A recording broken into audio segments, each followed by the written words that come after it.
Guys మా husband నేనైతే నిమాష్కి start అయిపోయామండి. మధ్యలో మా సిస్టర్ కూడా మీట్ అయింది. సో ముగ్గురం కలిసి వెళ్ళిపోయాము. 1 అవర్ పట్టిందండి మాకైతే నిమాష్కి రీచ్ అవ్వడానికి.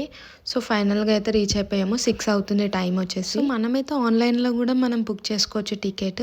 అండ్ ఇక్కడ వచ్చాక మనం క్యాష్ అయితే క్యారీ చేయాలండి. ఎందుకంటే అక్కడ నెట్వర్క్ అయితే ఉండదు. తిరగాలంటే ఎనర్జీ రావాలి కదా. సో మా హస్బెండ్ మా అక్క అయితే బాదం మిల్క్ తీసుకున్నాను. నేనైతే స్వీట్ కార్న్, ఎక్కడ వెళ్ళినా స్వీట్ కార్న్ కంపల్సరీ తీసుకుంటా. ట్రైన్ వెళ్తుంటే మాత్రం ఈ ట్రైన్ వచ్చిందని నేను అంటున్నా.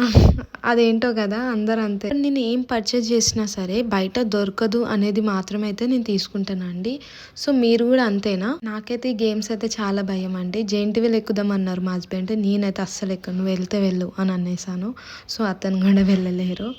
సో అలా చూసేసి అయితే ఒక ఫోటో తీసుకుని అయితే నేను వచ్చేసానండి. ఈ గేమ్ స్టార్ట్ అయ్యాక మనకి హలీం అయితే ఉంటుందండి అక్కడ పిస్తా హౌస్ది.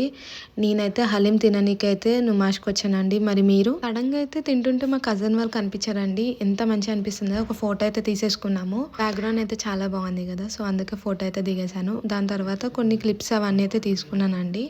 దాని తర్వాత సన్ఫ్లవర్ సీడ్స్ అని ట్రై చేశాను. చాలా బాగుంది. స్వీట్, హాట్ అన్నీ ఉన్నాయి. నాకైతే నచ్చింది కానీ తీసుకోలేదు. ఇయర్ రింగ్స్ అయితే నుమాష్లో చాలా ఫేమస్ అండి. నేనైతే తీసేసుకున్నాను. దాని తర్వాత అయితే ఎగ్జిట్ అయిపోయామండి. వచ్చేసి 8 అవుతుందండి. సో నేను ఏమేమి తీసుకున్నా అనేది అయితే ఫుల్ వ్లాగ్ చేస్తాను. వీడియో చూసేయండి. Okay bye. Thank you for watching.